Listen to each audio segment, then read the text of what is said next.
Hello everyone.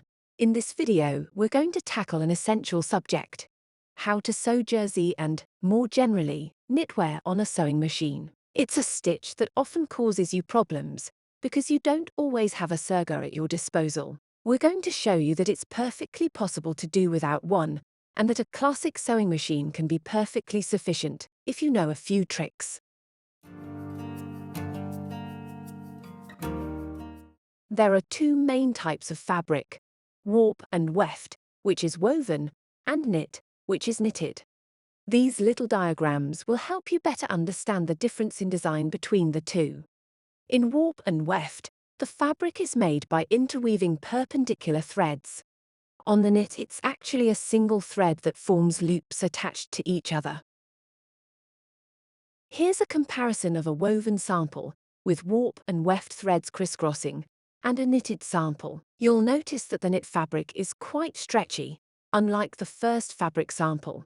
What is knitwear used for? Knitwear is used to make comfortable garments that require a certain elasticity. In concrete terms, it's used to make t-shirts, like this Marcel, sweatshirts, like this Jasmine, or well-fitting leggings, like this Seattle. Shirts, on the other hand, which require more hold but not necessarily elasticity, are more likely to be made in woven fabric.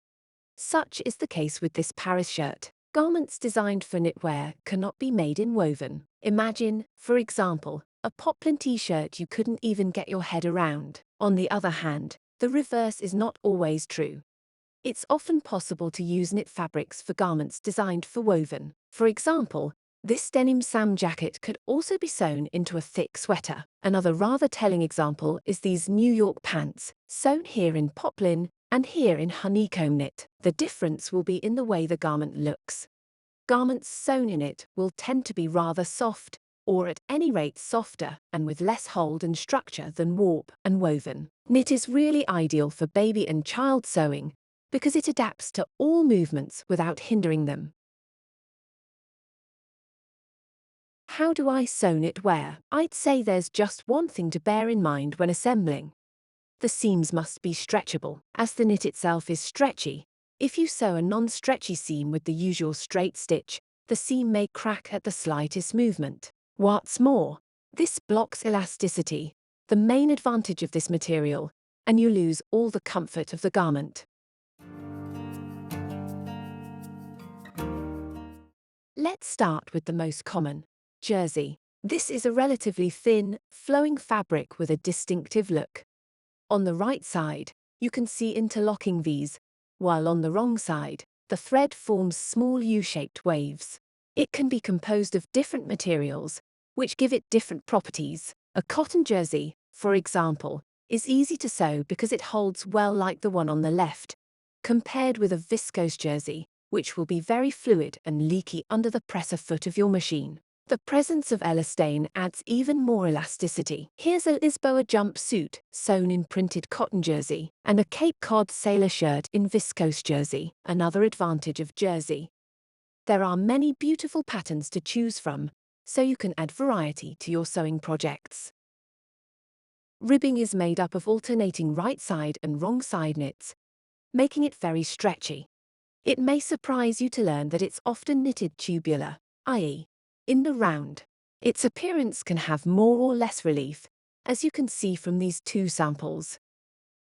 Scraped sweat is a thick, fleecy knit whose fibers on the wrong side have been scraped to form a very soft down. For this winter cintra, this grey brushed sweater will be very comfortable. French terry is a sweat that is not scraped on the wrong side this time. You can see little curls on the wrong side, which is why it's also known as a curly sweater. It's a perfect compromise between jersey and brushed sweat, as you can see here with the top of a cordaba set we sewed in the workshop. Interlock is a thicker material than jersey, because it's actually composed of two layers that are interwoven together. So we have two identical sides, with little interlocking V's. It's thicker, denser, and has the advantage of not curling at the edges. Use it for projects that don't require flowing drapes, such as this Malma bodysuit. Open work knit is also known as pointelle knit. It's characterized by small holes that form patterns. It's a delicate material, often used for lingerie and underwear. Corduroy knit or Nikki knit is a short pile knit, a velvet on a jersey base with a soft surface. It's perfect for sweaters, pajamas, dresses and blouses, as shown here with this Oslo. Terry is a fabric with loops on the right side, all on a knit base, which makes it very stretchy. It's soft, comfortable, plush and puffy, and lends itself as much to accessories as to garments. These satin pajamas are a perfect example. Knitwear, on the other hand, is a highly stretchable material. It really replaces knitting, and is ideal for sewing sweaters and tube dresses, for example. Sherpa can be designed on a knit base, in which case it will be stretchy. In the same category are faux furs and dudis, for example.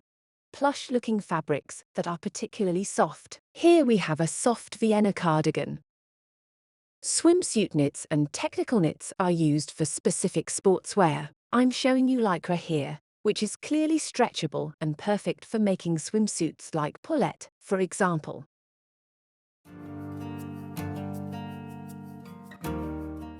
Let's look at the equipment you'll need to sew knitwear. You'll need suitable jersey or stretch needles, a twin needle, bulked thread, clips or pins, a rotary cutter, and a cutting board. Let's take a closer look.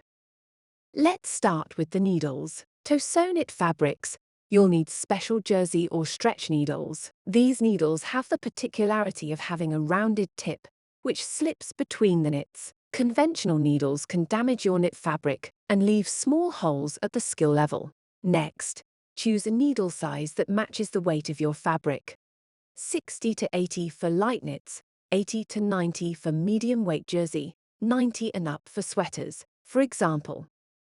One of the pleasures of sewing knitwear is to achieve a beautiful finish worthy of the t-shirts you buy in the ready-to-wear store. For this, the double needle is your best ally. It will enable you to obtain a double stretch stitching at the bottom of the sleeves and body. In the shops, these seams are sewn with a cover stitch machine. This is a machine you can buy, but it will only be used for hemming and top stitching on knitwear, so unless you sew a lot of knitwear, it's hard to make it pay. That's why the twin needle is the ideal compromise. We've also mentioned bulked thread. It's presented like this, in a cone shape. It's a bulky, foamy thread, as you can see here. I'll show you a classic thread for comparison.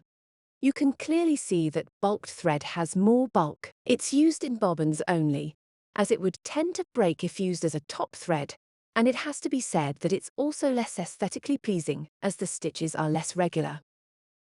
It's also often used for lingerie because it's very soft to the touch and therefore more comfortable for pieces that are worn next to the skin. Here, it's particularly useful for necklines that need to guarantee sufficient stretch for the passage of the head.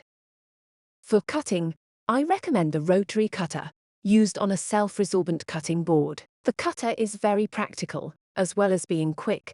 You just need to take your time with the curves and be careful not to cut yourself. Scissors, on the other hand, tend to move the material when used, potentially stretching or distorting it. On the other hand, you can choose between pins and clips to hold your pieces together while assembling your project. It's simply a question of affinity, as both do the job. However, I prefer clips, as I find they are less likely to cause the material to slip than pins. To prepare for sewing, don't forget that knitwear has a direction. It's stretchable across its width. To help you, this is the direction perpendicular to the grain line and selvage of the coupon. The fabric is knitted in successive rows, so this direction must be respected when cutting the pieces. This also ensures that all parts of the garment have the same elasticity. There's a slight nuance. Some knit fabrics are bi-stretchable and can therefore be stretched in both directions, meaning in height as well. Such is the case with this Ikati jersey in pasta pattern, but we'll keep to the grain line. It's a good habit to get into. Let's get started. We're going to fold the fabric in the grain line, in half or in thirds, depending on the cutting layout supplied with the pattern. Then I place my pieces still in the grain line, and we can pin without stretching the material. Alternatively, you can opt for weights, which have the advantage of avoiding any risk of distortion, as they are just placed strategically on the pieces. This is how I do it. Seam allowances are always included in your rickety sewing patterns, so we'll be able to cut the pieces. You can use scissors, but I personally recommend using a rotary cutter, as I said earlier, to keep the knit as flat as possible, without moving during this delicate stage. Once we've cut our pieces, do we need to overcast the edges? Well, technically, no. In general, the knit fabric can be left with its edges untouched. On this jersey piece, horizontal cuts will roll, but all vertical cuts or cuts made on the bias, for example, will remain flat, so a raw edge can be left as it is, without overcasting.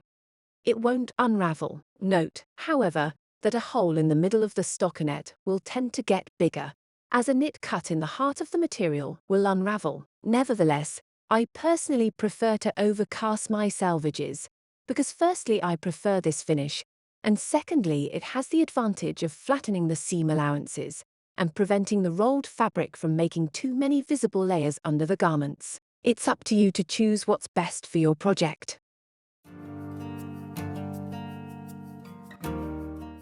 Let's talk about stitches. As you'll see, there are several possibilities. All of them can be lengthened or shortened as you wish, but the important thing is to create a seam that's well elasticated.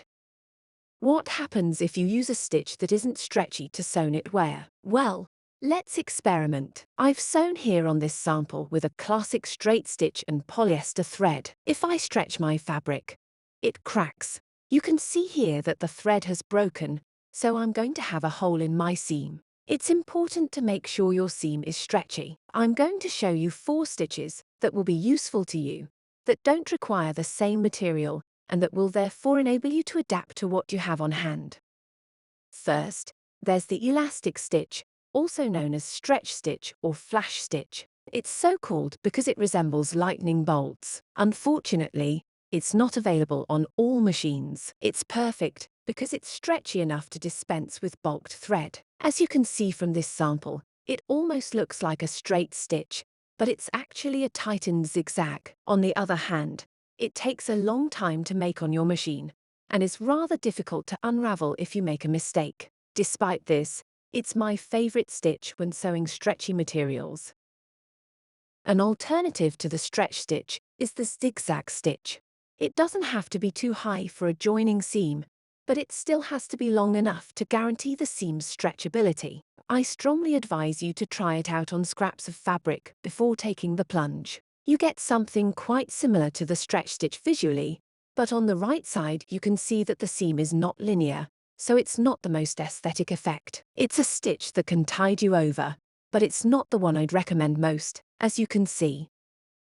To solve the problem of non-linear stitches, you can use a grain line stitch, but only with canned bulked thread. As we saw earlier in this video, bulked thread is stretchy and will help our seam to hold. As you can see, no matter how hard I pull on my sample, the seam holds. It's all thanks to the bulked thread. Finally, some machines also offer overlock or overcast stitches, which allow you to sew and serge at the same time. The result is very clean and surprisingly reminiscent of serger work. On the other hand, knitwear is stretchy, so it can tend to stretch during sewing. Here's a little tip.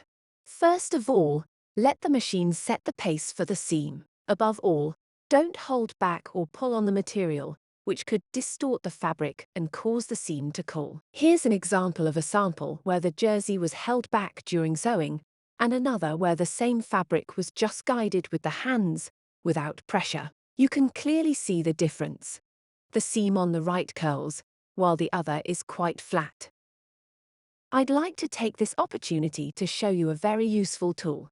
The double drive foot. It's a foot that looks like this, so of course it differs a little from brand to brand and from machine to machine. This is a Bernina foot. It makes it easier to feed the fabric under the presser foot, as it is equipped with a foot that drives the fabric. Some machines even come with one on the basic model.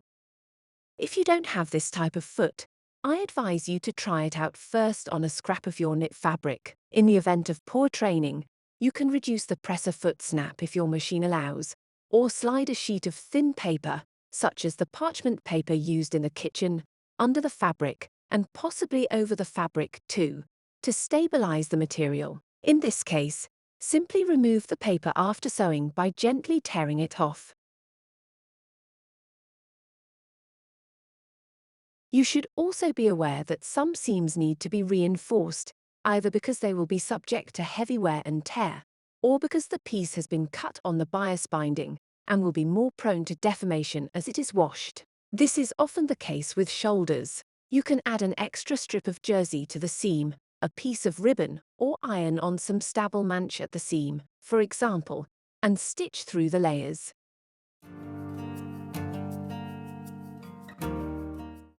The last point I'd like to discuss with you is hems. Knitwear offers a number of possibilities, depending on the materials you have available. With a standard needle, you can make a simple tuck-in after overcasting the edge if necessary. Then stitch with a stretch or zigzag stitch all the way around. Here, I've made a 2 cm fold, which I stitched at 1.5 cm. You can also make a double tuck to capture the selvage in the hem, as shown here. If you have a double needle, and I really recommend this investment, you'll be able to achieve a double stitch worthy of the finishes found on ready-to-wear garments. I'll show you how. It installs like a classic needle. I unscrew the old one and place my double needle. Then we need 2 spools of thread. If I have 2 holders on my sewing machine, that's perfect. Otherwise, you can place the 2 spools one on top of the other, or there are spool holders like these that you can place next to each other. If you don't have 2 spools of the same color, you can create an extra bobbin to serve as a second spool. I thread the needles, passing my 2 threads along the same path as usual on my machine. I place 1 thread in each needle.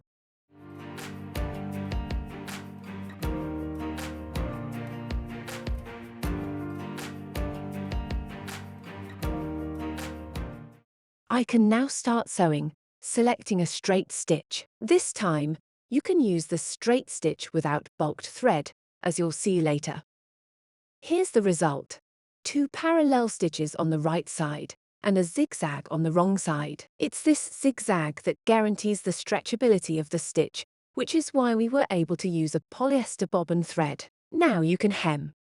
Well, now we've seen that it's perfectly possible to sew knit fabrics on a sewing machine. I hope you found this video useful and that it gets you started. Happy sewing, and see you soon at Ikati.